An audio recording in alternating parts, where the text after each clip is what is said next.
the corporate space is one which offers tremendous value in terms of changing the value of, in a sense, the general culture of people.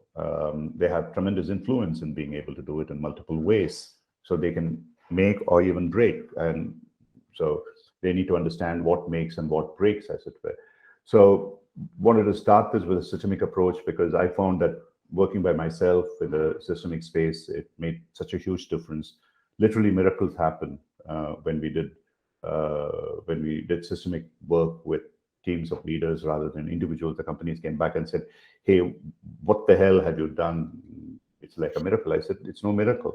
It's just happening. You guys did it, your people did it, and this is a way it can happen. And then more and more sort of evidence was coming from different parts of the world. So we started this about 3 years ago. At that time, of course, we were not sufficiently visible in the corporate space to attract that many people, despite the fact I had a very strong corporate leadership background. But over the last 2 years, gradually, we've been getting more and more people. Like in the current cohort I am running, pretty much everybody has had about 20 odd years of experience, institutional leadership experience in some ways or another. So we are gradually enhancing or increasing the barriers of entry, as it were. So this year, what I'm really looking at is a little bit more experiential, a little bit more adventurous, a little bit more value enhancing, in a sense, for people who are actually leading companies. People with about 20, 25 years of experience who want to use the systemic approach in coaching to be able to make meaningful differences in the organization, transforming and so on. So the key word would be culture, change, transformation, and stuff like that amongst the corporate leaders.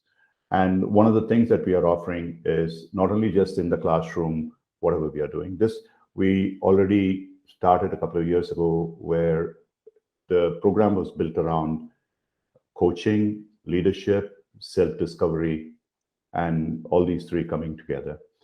And this year, as one more element, I'm adding this, that I would work with each one of them, whatever the number of people, maybe between, say, plus minus 15 people, in terms of they're actually having an assignment with their companies where they are carrying out a systemic coaching assignment, and I would mentor them, which would be within the cost of the program itself. And whatever time it takes, I'm willing to commit that because I think it's in the larger interest of the world, as if I'm not even talking about just coaching here, that if we could just take pockets of maybe 20 odd people and train them in this way to look at it different. Like Swami Vivekananda so beautifully said, all I need is just a dozen people who are willing to be committed to what I want to do, and I can change this world. And I truly believe it can be done.